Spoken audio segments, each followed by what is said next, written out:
ಗುರುಜಿ, ದ್ವಾದಶ ರಾಶಿಗಳಲ್ಲಿ 8ನೇ ರಾಶಿ ವೃಶ್ಚಿಕ ರಾಶಿ. ಮಂಗಳನ ಒಂದು ಯಜಮಾನತ್ವ ಈ ರಾಶಿಗಿದೆ. ಈ ರಾಶಿಯವರ ಗುಣಧರ್ಮ ಯಾವ ರೀತಿಯಾಗಿರುತ್ತೆ? ಭಯ ಇರ್ಲಿ, ಧೈರ್ಯ ಇರ್ಲಿ, ಇದೆಲ್ಲ ಯಾವ ರೀತಿಯಾಗಿ ಈ ರಾಶಿಯಲ್ಲಿ ಇರುತ್ತೆ? ಹಾಗೆ ಯಾವ ಗ್ರಹದ ಪ್ರಭಾವ ಜಾಸ್ತಿ ಆಗಿರುತ್ತೆ? ಅದೇ ನಾವು ಈಗ ಚರ್ಚೆ ಮಾಡ್ತಾ ಬಂದ ಹಾಗೆ ಭಯಕ್ಕೆ, ಪ್ರತಿ ರಾಶಿಯವರ ಭಯಕ್ಕೆ ಕಾರಣ ಏನು? ಆಕ್ಚುಲಿ ವೃಶ್ಚಿಕ ರಾಶಿಯವರಿಗೆ ಭಯ ಇಲ್ಲ. ಮಂಗಳನ ಶಕ್ತಿ ಹಾಗೆ.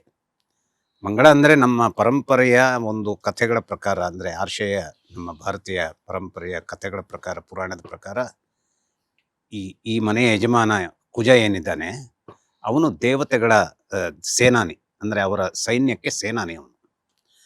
ಅಂತಹ ದೇವತೆಗಳನ್ನೇ ವಿಜಯಕ್ಕಾಗಿ ಕೈ ಹಿಡಿದು ನಡೆಸಬಹುದಾದಂತಹ ಮಂಗಳ ಈ ರಾಶಿಯ ಮನೆಯ ಯಜಮಾನನಾದರೂ ಕೂಡ ಆ ಅಧೈರ್ಯ ಎಲ್ಲಿಂದ ಬರುತ್ತೆ?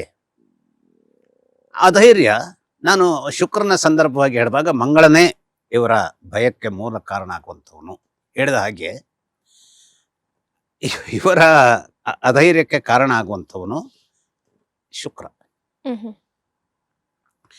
ನಮ್ಮ ಭಾರತೀಯ ಜ್ಯೋತಿಷ್ಯ ವಿಜ್ಞಾನದ ಪ್ರಕಾರ ಏನು, ಈ ಕುಜ ಅಂದರೆ ಅವನು ಆ ಪುರುಷನ ಪೌರುಷವನ್ನು ತೋರಿಸುವಂಥ ಒಂದು ಗ್ರಹ. ಹಾಗೆಯೇ ಶುಕ್ರ ಸ್ತ್ರೀ ಶಕ್ತಿಯನ್ನು ತೋರಿಸುವಂಥ ಒಂದು ಇದು. ಅಂದರೆ ಸಾಂಕೇತಿಕವಾಗಿ ಹೆಣ್ಣಲ್ಲಿಯೂ ಒಂದು ಶಕ್ತಿ ಇದೆ, ಪುರುಷನಲ್ಲಂತೂ ಸಹಜವಾಗಿ ಶಕ್ತಿ ಇದೆ. ನಮ್ಮ ದಿನನಿತ್ಯದ ಮಾತುಗಳಲ್ಲಿ ಹೆಣ್ಣನ್ನ ಅಬಲೆ ಅಂತ ನಾವು ಕರಿತೀವಿ. ಆದರೆ ಅದೇ ಸ್ತ್ರೀ ಅನೇಕ ಕಾರಣಗಳಿಗಾಗಿ ತನ್ನದೇ ಆದಂತಹ ತಾಳ್ಮೆ, ತನ್ನದೇ ಆದಂತಹ ಅರಿವು, ತನ್ನದೇ ಆದಂತಹ ತರ್ಕ, ತನ್ನದೇ ಆದಂತಹ ಒಂದು ಸಂಪನ್ನತೆ, ಅದು ಯಾವ ರೀತಿಯಲ್ಲಿ ನಾವು ಇವತ್ತು ಹೆಸರಿಸ್ತಾ ಹೋದರೆ ಅನೇಕ, ಈಗ ಇಂದಿರಾ ಗಾಂಧಿ ಅವರನ್ನೇ ಎಲ್ಲೋ ಒಂದು ಕಡೆ ಇಂದಿರಾ ಗಾಂಧಿ, ನಾವು ಇವತ್ತು ಕಾರ್ಟೂನ್ಗಳಲ್ಲೆಲ್ಲ ನೋಡ್ತೀವಿ, ಇಂದಿರಾ ಗಾಂಧಿ ಅವರ ಎದುರಿಗೆ ನಿಂತ ಅನೇಕ ಲೀಡರ್ಗಳನ್ನು ಅವರೆಲ್ಲ ಏನು ಹೇಳ್ತಾರೆ, ಅಲ್ಲೆಲ್ಲ ಇವರು ಲೀಡರ್ಸ್ ಇದ್ರು, ಪುರುಷರಿದ್ರು. ಇಂದಿರಾ ಗಾಂಧಿ ಮಾತ್ರ ಪುರುಷರು, ಉಳಿದವರೆಲ್ಲ ಅವರೇನು ಹೇಳೋದಿಲ್ಲ. ಇಂಥ ಕಾರ್ಟೂನ್ಗಳೆಲ್ಲ ಅನೇಕ ಬರ್ತಾ ಇದ್ವು ಅಂತ. ಹಾಗಾದ್ರೆ ಗೋರ್ಡಾ ಮೇಯರ್ ಇಸ್ರೇಲ್ನ ಒಂದು ಪ್ರಧಾನಿಯಾಗಿ, ಅಥವಾ ಮಾರ್ಗರೆಟ್ ಥ್ಯಾಚರ್ ಈ ಇಂಗ್ಲೆಂಡಿನ ಪ್ರಧಾನಿಯಾಗಿದ್ರು. ಇವರೆಲ್ಲ ಆ ಒಂದು ಶಕ್ತಿಯನ್ನ ಹೇಗೆ ಪ್ರದರ್ಶಿಸಿದ್ರು ಅಬಲೆಯರಾದ್ರು, ಅದನ್ನು ಗ್ರಹಿಸಿಕೊಂಡಾಗ ಆ ರೀತಿಯ ಒಂದು ಶಕ್ತಿಯನ್ನು ಹೊಂದಿದಂತಹ ಒಂದು ಸ್ತ್ರೀ ಶಕ್ತಿ ಈ ವೃಶ್ಚಿಕ ರಾಶಿಯ ಮನೆ ಯಜಮಾನ ಮಂಗಳನಾದರೂ ಕೆಲವು ದೌರ್ಬಲ್ಯಗಳನ್ನು ತಂದು ಬಿಡಬಹುದಾದಂತಹ ವಿಚಾರಕ್ಕೆ ಅವು ಮೆಟ್ಟಲಾಗಿ ನಿಂತ್ಕೊಂಡು ಬಿಡ್ತವೆ.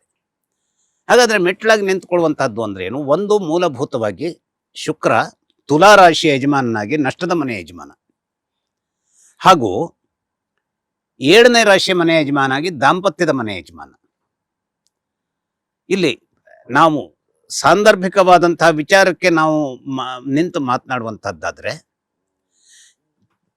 ಪುರುಷನ ಸಂದರ್ಭದಲ್ಲಿ ಯಾವ ರೀತಿಯಲ್ಲಿ ಸ್ತ್ರೀಯ ಎಂಟ್ರಿ ಆಗತ್ತೆ, ಅಥವಾ ಸ್ತ್ರೀಯ ಸಂದರ್ಭದಲ್ಲಿ ಪುರುಷನ ಎಂಟ್ರಿ ಹೇಗಾಗತ್ತೆ, ಅದು ಆ ಸಂದರ್ಭದ ವ್ಯವಸ್ಥೆಯಾಗಿ ಮಾತ್ರನೋ, ಅಥವಾ ಜನ್ಮಾಂತರದ ಒಂದು ವ್ಯವಸ್ಥೆಯಾಗಿ ಬರುವಂತಹ ಒಂದು ಬಾಳಿನ ಸಂದರ್ಭದ ಸಂಗಾತಿಯಾಗಿ ಬರುವಂತಹ ರೀತಿ ನೀತಿಯೋ, ಇವನ್ನೆಲ್ಲ ವಿಶ್ಲೇಷಿಸಿ ನೋಡಿದಾಗ ಅನೇಕ ಸಂದರ್ಭಗಳಲ್ಲಿ ತಮ್ಮದೇ ಆದಂತಹ ಒಂದು ವರ್ಚಸ್ಸನ್ನ ಕಳೆದುಕೊಳ್ಳುವಂತಹದ್ದನ್ನ ಶುಕ್ರಗ್ರಹದ ಮೂಲಕವಾಗಿಯೇ ಇವರು, ಈ ರಾಶಿಯವರು ಸ್ವೀಕರಿಸುವಂತಹದ್ದು ಅನಿವಾರ್ಯ ಇರೋದ್ರಿಂದ ತಮ್ಮದಾದಂತಹ ವರ್ಚಸ್ಸನ್ನ ಇವರು ಸ್ತ್ರೀಯರ ಮೂಲಕವಾಗಿ ಕಳೆದುಕೊಳ್ಳಬಹುದು.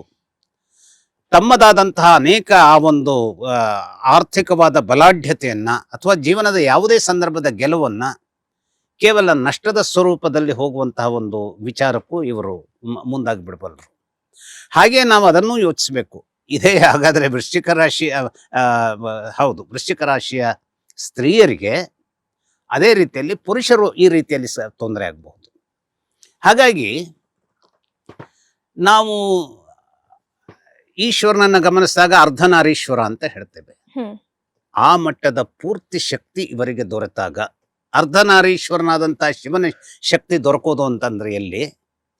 ಇವರ ರಾಶಿಯಲ್ಲಿ ಶನೈಶ್ಚರ ಬಲಾಢ್ಯನಾಗಿದ್ದರೆ ಇವರಿಗೆ ಬೇಕಾದಂತಹ ಒಂದು ಸಂಪೂರ್ಣವಾದಂತಹ ಒಂದು ಅಭಯಹಸ್ತ ಶಿವನಿಂದ ಅದು ಸಿಗಲ್ಪಡಬೇಕು. ಧೈರ್ಯಕ್ಕೆ ಮುಮ್ಮುಖವಾಗುವಂತಹ ಒಂದು ಧಾತು ಇವರಲ್ಲಿ ನಿರ್ಮಾಣವಾಗಬೇಕು. ಶನೈಶ್ಚರನ ಅಗಾಧವಾದಂತಹ ತೊಂದರೆ ಇದೆ ಅಂತಾದರೆ ಅಂಜುಬುರುಕರಾಗಿ, ಅದರಲ್ಲಿಯೂ ಮುಖ್ಯವಾಗಿ ಸ್ತ್ರೀಯರೇ ಅನೇಕ ಸಮಸ್ಯೆಗಳನ್ನು ಅಥವಾ ಸ್ತ್ರೀಯರಿಗೆ ಪುರುಷರೇ ಅನೇಕ ಸಮಸ್ಯೆಗಳನ್ನು ಸೃಷ್ಟಿಸುವಂತಹ ಒಂದು ವಿಚಾರವನ್ನು, ಧೈರ್ಯವನ್ನು ಜೀವನದಲ್ಲಿ ಕಳ್ಕೊಳ್ಬೇಕಾದಂಥ ಸ್ಥಿತಿಗತಿಗಳನ್ನು ವೃಶ್ಚಿಕ ರಾಶಿಯವರು ಎದುರಿಸೋದಕ್ಕೆ ಸಾಧ್ಯವಾಗುತ್ತೆ. ಇದು ಒಂದೇ ಹಾಗಾದ್ರೆ ತೊಂದರೆಯೋ ಅಂತ ಕೇಳಿದರೆ, ಯಾವುದು ಛಾಯಾಗ್ರಹಗಳು ನಮ್ಮ ಇವರುಗಳ ವಿಚಾರದಲ್ಲಿ ಅಸ್ತಿತ್ವವನ್ನು ನಾವು ಭೌತಿಕವಾಗಿ ಅವುಗಳನ್ನು ಸ್ಪರ್ಶಿಸುವುದರ ಮೂಲಕವಾಗಿ ರಾಹುಕೇತುಗಳ ಅಸ್ತಿತ್ವ ಇಲ್ಲ. ಇವು ಛಾಯಾಗ್ರಹಗಳು.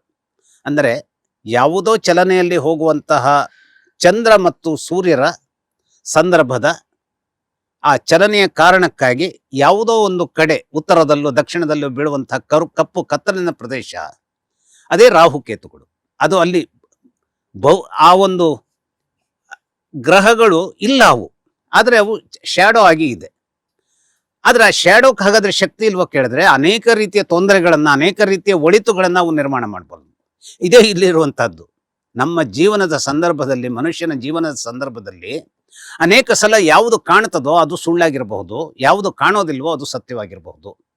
ಅದಕ್ಕಾಗಿ ಕೆಲವು ಸಲ ಅನೇಕ ನಮ್ಮ ಶಂಕರಾಚಾರ್ಯರಂಥವರು ಬ್ರಹ್ಮೋ ಸತ್ಯಂ ಜಗನ್ಮಿಥ್ಯ ಬ್ರಹ್ಮೋ ಜಗತ್ತು, ನಾವು ಕಾಣುವಂತಹ ಜಗತ್ತೇ ಮಿಥ್ಯೆ ಅಂತ ಹೇಳ್ತಾರೆ. ಈಗ ಅದನ್ನೆಲ್ಲ ಇಲ್ಲಿ ವಿವರಿಸಿ ಹೇಳುವಂಥದ್ದು ಕಷ್ಟ. ಅದು ಯಾಕಾಗಿ ಅವ್ರು ಹೇಳ್ತರು, ಯಾಕಾಗಿ ಅದು ಭ್ರಮೆಯನ್ನಾಗಿ ನಾವು ಜಗತ್ತನ್ನು ಸ್ವೀಕರಿಸಬೇಕು? ಬ್ರಹ್ಮ ಯಾರು? ಬ್ರಹ್ಮ ಅಂದರೆ ಯಾವುದರ ಮೂಲಕವಾಗಿ ನಾವು ಬ್ರಹ್ಮನೇ ಸತ್ಯ ಅನ್ನುವಂಥದ್ದನ್ನು ಎಲ್ಲಿ ನಾವು ಹುಡುಕಬೇಕು?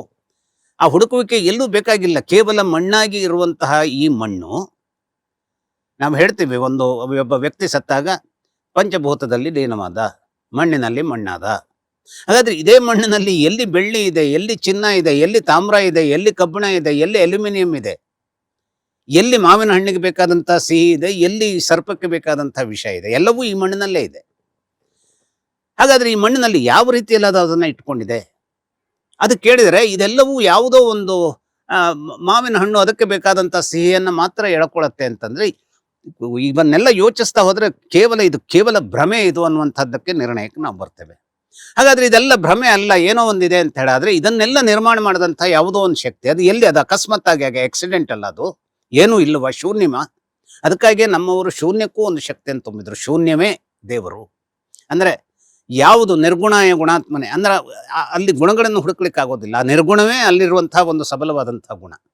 ಇದನ್ನೆಲ್ಲ ಇದು ಮೀಮಾಂಸೆ ಹೇಳ್ತಾವ, ಅದು ದೊಡ್ಡದಾಗ್ತಾ ಹೋಗುತ್ತೆ. ಹಾಗಾಗಿ ಈ ರಾಶಿಯವರಿಗೆ ರಾಹು ಕೇತುಗಳಲ್ಲಿ, ಕೇತು ವೃಶ್ಚಿಕ ರಾಶಿಯವರಿಗೆ ಧೈರ್ಯವನ್ನು ತುಂಬುವಂತಹ, ಸರಿಯಾದ ಜಾಗದಲ್ಲಿದ್ದರೆ ಧೈರ್ಯವನ್ನು ತುಂಬುವಂತಹ ಶಕ್ತಿಯನ್ನು ಕೇತು ಕೊಡ್ತಾನೆ. ನೋಡಿ, ಎಲ್ಲರಿಗೂ ಕೆಟ್ಟದ್ದನ್ನು ಮಾಡಬಹುದಾದಂತಹ ಶಕ್ತಿಯನ್ನು ಇಟ್ಟುಕೊಂಡಂತಹ ಕೇತು ಕುಜನ ಯಜಮಾನತ್ವದಲ್ಲಿರುವಂತಹ ಒಂದು ಯಾರಿಗೆ ವೃಶ್ಚಿಕ ರಾಶಿಯವರಿಗೆ ಒಳಿತನ್ನ ಮಾಡಬಲ್ಲಂತಹ, ಧೈರ್ಯವನ್ನು ತುಂಬಬಹುದಾದಂತಹ ಅಪೂರ್ವವಾದಂತಹ ಸಂಜೀವಿನಿಯನ್ನು ಕೊಡ್ತಾನೆ. ಈ ಕೇತುವಿನ ಭಾಗವೇ ಆದಂತಹ ರಾಹು ಅನೇಕ ರೀತಿಯ ಭಯವನ್ನ, ಒಂದು ರೀತಿಯ ನಡುಕವನ್ನು ತುಂಬುವಂತಹ ಕೆಟ್ಟ ಸ್ಥಿತಿಯನ್ನು ಕೊಡ್ತಾನೆ. ಹಾಗಾದ್ರೆ ಯಾವುದರ ಮೂಲಕವಾಗಿ ನೋಡಿ, ಈಗ ರಾಹುಕೇತುಗಳು ಒಂದೇ ಶರೀರದ ಎರಡು ಭಾಗಗಳು ಅಂತ ಹೇಳ್ತಾರೆ. ಅದೆಲ್ಲ ಕಥೆಗಳನ್ನ ನಾವು ಕೇಳ್ತಾ ಹೋದ್ರೆ, ರಾಹು ಆಡುವಂತಹದ್ದು ಸರ್ಪದ ಹೆಡೆಯ ರೀತಿಯಲ್ಲಿದೆ, ಕೇತು ಅನ್ನುವಂಥದ್ದು ಸರ್ಪದ ಬಾಲದ ಸ್ವರೂಪದಲ್ಲಿದೆ. ಹಾಗಾದ್ರೆ ಒಂದೇ ಒಂದು ಸರ್ಪದ ದುಷ್ಟತನದ ಒಂದು ಕೆಮಿಸ್ಟ್ರಿಯನ್ನು ಹೊಂದದಂತಹ ವಿಚಾರದಲ್ಲಿ ರಾಹು ಕೆಟ್ಟದ್ದಾಗಿ ಇವರಿಗೆ ಏನನ್ನ ಕೊಡ್ತಾನೆ, ಒಂದಿಷ್ಟು ದುಷ್ಟತನವನ್ನು ತೋರಿಸ್ತಾನೆ. ಒಳಿತುಗಳ ಮೂಲಕವಾಗಿ ಕೇತು ಒಳ್ಳೆಯದನ್ನು ತುಂಬುತ್ತಾನೆ. ಅಂದ್ರೆ ಇದು ಯಾವ ಮಾಯೆ? ಹಾಗಾಗಿ ಕುಜನ ಅಧಿಪತ್ಯದ ವೃಶ್ಚಿಕ ರಾಶಿಯವರಿಗೆ ಯಾವುದೋ ಒಂದು ಮಾಯೆಯ ಸ್ವರೂಪದಲ್ಲಿ ಕೇತುವೋ ಅಥವಾ ಚಂದ್ರನೋ ಅಥವಾ ಗುರುವೋ ರಕ್ಷೆಯಾಗಿ ನಿಂತಾಗ, ಶುಕ್ರ ಎಷ್ಟೇ ರೀತಿಯಲ್ಲಿ ಕೆಟ್ಟದ್ದನ್ನು ತರ್ತಾನೆ, ಭಯವನ್ನು ತರ್ತಾನೆ, ಏನೋ ಒಂದು ನಾಶಕ್ಕೆ ಕಾರಣ ಆಗುವಂತಹದ್ದು ಸ್ಥಿತಿ ಇದೆ ಅನ್ನುವಂತಹ ಒಂದು ವಿಚಿತ್ರದ ಸಂದರ್ಭದಲ್ಲೂ ಕೂಡ ಧೈರ್ಯವನ್ನು ತುಂಬುವಂಥ ಕೆಲಸ ಇವರು ಮಾಡ್ತಾರೆ. ಅದಕ್ಕಾಗಿ ನಾವು ಅನೇಕ ಸಂದರ್ಭಗಳಲ್ಲಿ ಏನಾಗುತ್ತೆ ನೋಡಿ, ಈಗ ಒಂದು ಭೂಕಂಪ ಆದಾಗ, ಪ್ರಬಲವಾದ ಭೂಕಂಪ, ಹಾಗಾದ್ರೆ ಆ ಪ್ರಬಲವಾದ ಭೂಕಂಪ ಒಂದ್ ಕಡೆ ಆಯಿತು ಅಂತಾದ್ರೆ ಅಲ್ಲಿ ಎಲ್ಲಾ ಜನರು ಕೂಡ ನಾಶವಾಗಿ ಹೋಗ್ತಾರೋ? ಕೆಲವರು ಯಾವುದೋ ಪ್ರಮಾಣದಲ್ಲಿ ಬದುಕ್ಬಿಡ್ತಾರೆ. ಒಂದೇ ಕಟ್ಟಡದಲ್ಲಿ ಕುಸಿದು ಬಿದ್ದಂಥ ಕಟ್ಟಡದಲ್ಲಿ ಕೂಡ ಇತ್ತೀಚೆಗಿನ ಏನು ಸಂದರ್ಭದಲ್ಲಿ ನಾವು ಅದನ್ನ ನೋಡಿದ್ದೇವೆ. ತಾಯಿ ತಾಯಿ ಮಗು. ಗುಡ್ಡ ಕುಸಿದು ಬಿದ್ದಾಗ ಮಗು ಬದುಕಿದೆ, ತಾಯಿ ಬದುಕಿಲ್ಲ. ಅದಕ್ಕೇನು ಹಾಗಾದ್ರೆ ಯಾವುದು ಅದನ್ನ ಸಾಯಿಸುವಂತಹದ್ದು ಯಾರು, ಬದುಕಿಸುವಂತಹದ್ದು ಯಾರು? ಇಲ್ಲಿ ಎರಡು ಸ್ಟಿಕ್ ಇಲ್ಲ, ಅದು ಬದುಕಿಸತ್ತೆ, ಇದು ಸಾಯಿಸತ್ತೆ ಅಷ್ಟೇ. ಈ ಕಾಲು ತುಳಿತಕ್ಕೆ ಮೊನ್ನೆ ಸಿಕ್ಕಿದ್ರು. ಒಂದು ರೀತಿಯಲ್ಲಿ ಗಮನಿಸಿದಾಗ ಅವ್ರು ಹೋಗಿದ್ದೇ ತಪ್ಪೇನೋ ಅನ್ನುವಂಥದ್ದನ್ನು ನಾವು ವ್ಯಾಖ್ಯಾನಿಸಬಹುದಾದರೂ, ಹಾಗಾದ್ರೆ ಯಾವುದಕ್ಕೂ ಹೋಗಲೇ ಮನೆಯಲ್ಲೇ ಬಾಗಿಲು ಹಾಕಿಕೊಂಡು ಕೂತ್ಕೊಡ್ಬೇಕೆ ಅನ್ನುವಂಥದ್ದನ್ನು ವಿಚಾರಿಸಿದ್ರೆ ಇದೆಲ್ಲ ಏನಾಗತ್ತೆ, ಅದು ಅವರವರ ವೈಚಾರಿಕತೆಯ ವಿಚಾರಕ್ಕೆ ಬಿಟ್ಟಂಥ ವಿಚಾರವಾಗುತ್ತೆ. ಆದರೆ ಯಾಕೆ ರಕ್ಷಣೆಯನ್ನು ಕೊಡಲಿಕ್ಕೆ ಸರ್ಕಾರಕ್ಕೆ ಸಾಧ್ಯವಾಗಿಲ್ಲ, ಅಥವಾ ಸರ್ಕಾರಕ್ಕೆ ಸಾಧ್ಯವಾಗಿದ್ದರೂ ಎಲ್ಲಿ ವ್ಯವಸ್ಥೆ ತಪ್ಪಿತು? ಇದು ಯಾವುದು ನಮ್ಮ ಗೋಚರಕ್ಕೆ ಬರದೇ ಹೋದಂತಹ ಒಂದು ಸ್ಥಿತಿಗತಿಗಳನ್ನು ದೊಡ್ಡ ಕ್ಯಾನ್ವಾಸ್ನಲ್ಲಿ ನೋಡಿದಾಗ ಇದು ಲ್ಯಾಪ್ಸಸ್. ಆದರೆ ಯಾವುದೋ ಒಂದು ವಿಚಾರವನ್ನ ಇಟ್ಟುಕೊಂಡು ಆ ಗ್ರಹಗಳ ಮೂಲಕವಾಗಿ ನೋಡಿದರೆ ಎಲ್ಲೋ ಒಂದು ಕಡೆ ಅವನ ಸಂದರ್ಭದ ಅಥವಾ ಅವಳ ಸಂದರ್ಭದ ವಿಚಾರ ಆ ದುರಂತದತ್ತ ಅವರನ್ನ ಎಳೆದು ತರುತ್ತೆ. ಈ ಮಾತು ಅಸಂಗತ, ಇದು ನಾನು ಹೇಳುವಂತಹದ್ದು ಎಬ್ಸರ್ಡ್ ಮಾತಿದು. ಇದು ಅದಾಗಬಾರ್ದು. ಇದು ಆಗತ್ತೆ ಹೇಳೋದ್ರ ಬಗ್ಗೆ ಇದನ್ನ ಕ್ಷಮಾರ್ಹ ಅಂತ ನಾನು ಹೇಳ್ತಾ ಇಲ್ಲ. ಆದರೆ ಆ ರೀತಿಯ ವಿಚಾರದಲ್ಲಿ ನಮ್ಮನ್ನ ಸಿಲುಕಿಸಿಬಿಡತ್ತೆ ಅದು. ಈಗ ನಾವು ಮಾತನಾಡ್ತಾ ಇರ್ತಾರೆ ಯಾವುದೋ ಒಂದು ವ್ಯಕ್ತಿ, ಸರ್ರನೆ ಸಹಜವಾದಂತಹ ರೀತಿಯಲ್ಲಿ ಒಂದು ಏನಾಗುತ್ತೆ, ಒಂದು ಹೃತ್ಕ್ರಿಯೆ ನಿಂತು ಬಿಡುತ್ತೆ, ಕಾರ್ಡಿಯಾಕ್ ಅರೆಸ್ಟೋ, ಕಾರ್ಡಿಯಾಕ್ ಶಾಕೋ ಅಥವಾ ಹಾರ್ಟ್ ಅಟ್ಯಾಕ್. ನೋಡ್ತಾ ಅಯ್ಯೋ ಬದುಕಿಸಬಹುದಿತ್ತಲ್ಲ ಅಂತ ನಾವು ಯೋಚನೆ ಮಾಡ್ತೇವೆ ಅಷ್ಟೇ, ಬಟ್ ಅದು ಆಗಲ್ಲ ಅಲ್ಲಿ. ಹಾಗಾದ್ರೆ ಏನು ಅದು ಏರ್ಪೇರಾಗುವಂಥದ್ದು? ಅದೇ ರೀತಿಯಲ್ಲಿ ಭಯದ ಆವರಣಗಳನ್ನು ಸೃಷ್ಟಿಸುವಂತಹ ರೀತಿಯ ಒಂದು ದುಷ್ಟ ವಿಷವನ್ನ ರಾಹು ಇವರಿಗೆ ತುಂಬುತ್ತಾನೆ. ಆ ಭಯ ಏನಾಗಬಹುದು, ನನ್ನ ಆರ್ಥಿಕ ಸ್ಥಿತಿ ಏನಾಗಬಹುದು.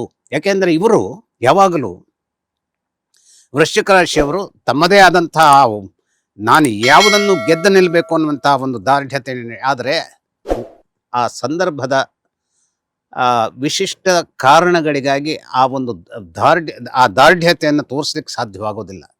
ಆ ದಾರ್ಢ್ಯತೆಯನ್ನು ತೋರಿಸ್ಲಿಕ್ಕೆ ಸಾಧ್ಯವಾಗದೆ ಹೋದಾಗ ಅವ್ಯಕ್ತವಾದಂಥ ಭಯ ಇವರಲ್ಲಿ ಸೃಷ್ಟಿಯಾಗುತ್ತೆ.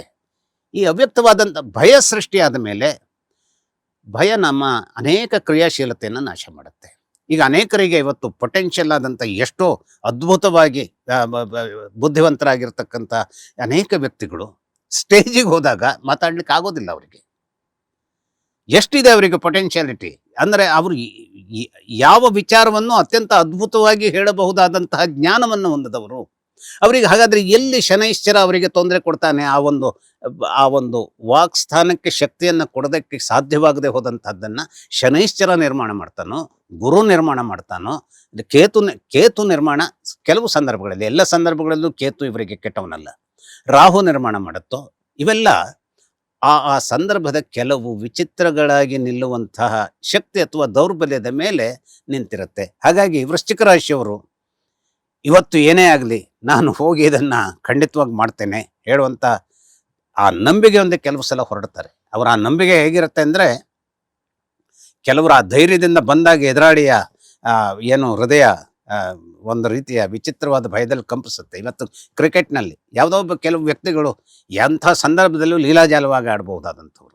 ಆದರೆ ಇವರು ಬಂದರು ಏನೋ ಮ್ಯಾಚಿನ ದಿಕ್ಕನ್ನೇ ತಿರುಗಿಸ್ತಾರೆ ಅಂದರೆ, ಯಾವುದೋ ಒಬ್ಬ ಸಾಮಾನ್ಯ ಬೌಲರ್ ಅವರನ್ನ ಅದನ್ನ ಬೌಲ್ಡ್ ಮಾಡಿಬಿಡ್ತಾರೆ. ಏನು ಮಾಡ್ತಾನೆ ಅಂದರೆ, ಆ ದಿವಸದ ಯಾವುದೋ ಒಂದು ಲಯ ಯಾವ ಬೌಲರ್ನಿಂದ ಇವನ ಒಂದು ಔಟ್ ಮಾಡುವಂಥ ಕ್ರಿಯೆ ಸಾಧ್ಯ ಇಲ್ಲ ಅಂತ ನಾವು ತಿಳ್ಕೊಳ್ತೇವೆ. ಆ ರೀತಿಯಲ್ಲಿ ಬಾಲ್ ಬಂದ್ಬಿಡುತ್ತೆ. ಇದು ಮ್ಯಾಜಿಕ್. ಆ ಮ್ಯಾಜಿಕ್ ಈ ಗ್ರಹಗಳ ಮೂಲಕವಾಗಿ ನಡೆಯುತ್ತೆ. ಆದರೆ ಇದನ್ನ ನಂಬುವುದು ಅಥವಾ ನಂಬದೆ ಹೋಗುವಂಥದ್ದು ಅದು ಒಂದು ರೀತಿಯ ಅವರವರ ನಂಬಿಕೆಗೆ ಬಿಟ್ಟಿದ್ದು. ಈ ಗ್ರಹಗಳಿಂದಾಗಿ ಆ ಧೈರ್ಯ ಬರುತ್ತೆ ಅಂತ ಮೇಜನ್ನು ಕುಟ್ಟಿ ಹೇಳುವಂಥದ್ದು ಕೂಡ ಒಂದು ರೀತಿಯ ಎಬ್ಸರ್ಡ್ ಸಂಗತಿ ಆಗುತ್ತೆ. ಆದರೆ ಈ ಭಯ ಗ್ರಹಗಳ ಮೂಲಕವಾಗಿ ಉಂಟಾಗುತ್ತೆ. ಮುಖ್ಯವಾಗಿ ವೃಶ್ಚಿಕ ರಾಶಿಯವರಿಗೆ ಶುಕ್ರನ ಮೂಲಕವಾಗಿಯೇ. ಅಂದರೆ ವಿರುದ್ಧ ಲಿಂಗಿಗಳು ಅನೇಕ ರೀತಿಯ ತೊಂದರೆಗಳನ್ನು ನಿರ್ಮಾಣ ಮಾಡುವಂಥದ್ದಕ್ಕೆ ಸಾಧ್ಯವಿರುತ್ತೆ. ಅಷ್ಟೇ ಅಲ್ಲ, ಅಸ್ತಿತ್ವದಲ್ಲಿ ಇರದೇ ಹೋದಂತಹ ರಾಹು ವಿಷಮಯವಾದಂತಹ ಸನ್ನಿವೇಶವನ್ನು ಇವರ ಜೀವನದಲ್ಲಿ ತರುವುದರ ಮೂಲಕವಾಗಿ ಈ ದಿನಗಳವರೆಗೂ ನಾನು ಬಹಳ ಧೈರ್ಯದಲ್ಲಿದ್ದೆ, ಆದರೆ ಇದರ ನಂತರದಲ್ಲಿ ನಾನು ಧೈರ್ಯವನ್ನೇ ಕಳ್ಕೊಂಡ್ಬಿಟ್ಟೆ ಅಂತ ಹೇಳುವಂಥ ನಾವು ಎಷ್ಟೋ ಪ್ರತಿಕ್ರಿಯೆಗಳನ್ನು ಕೇಳ್ತೇವೆ. ಹಾಗಾದ್ರೆ ಆ ಧೈರ್ಯ ಎಲ್ಲಿ ಕಳ್ಕೊಳ್ತಾರೆ? ಆ ರಾಹುವಿನ ವಿಷದ ಬಡಿತ ಆ ರೀತಿಯಲ್ಲಿ ಬಿದ್ದಿರುತ್ತೆ. ಇವೆಲ್ಲವನ್ನು ಮೀರಿ ಕೇತು ಸಾಂಕೇತಿಕವಾಗಿ ಗಣೇಶನನ್ನು ರೆಪ್ರೆಸೆಂಟ್ ಮಾಡ್ತಾನೆ. ಅಂತಹ ಗಣೇಶ ವೃಶ್ಚಿಕ ರಾಶಿಯವರಿಗೆ ವಿಘ್ನಗಳನ್ನು ತರದೇ ಇರಲಿ ಅಂತ ಕೇಳ್ಕೊಳ್ಳೋಣ. ಅವ್ಯಕ್ತ ಭಯ ಅನ್ನೋದು ಈ ವೃಶ್ಚಿಕ ರಾಶಿಯವರನ್ನ ಯಾವ ರೀತಿ ಕಾಡುತ್ತೆ, ಹಾಗೆ ಅದನ್ನ ಯಾವ ರೀತಿ ಎದುರಿಸೋದು, ಇದರ ಬಗ್ಗೆ ಮಾಹಿತಿಯನ್ನು ತಿಳಿಸಿಕೊಟ್ರಿ ಗುರುಜಿ. ಧನ್ಯವಾದ. ನಮಸ್ಕಾರ. ಲೇಟೆಸ್ಟ್ ಹಾಗೂ ಇಂಟ್ರೆಸ್ಟಿಂಗ್ ಸುದ್ದಿಗಳಿಗಾಗಿ ಬಾಸ್ ಟಿವಿ ಕನ್ನಡ ಚಾನೆಲ್ನ ಸಬ್ಸ್ಕ್ರೈಬ್ ಮಾಡಿ. ಹಾಗೆಯೇ ಬೆಲ್ ಐಕಾನ್ ಪ್ರೆಸ್ ಮಾಡಿ. ಇದರ ಜೊತೆಗೆ ಫೇಸ್ಬುಕ್, ಇನ್ಸ್ಟಾಗ್ರಾಮ್, ಎಕ್ಸ್ನಲ್ಲೂ ಮಿಸ್ ಮಾಡದೆ ಫಾಲೋ ಮಾಡಿ.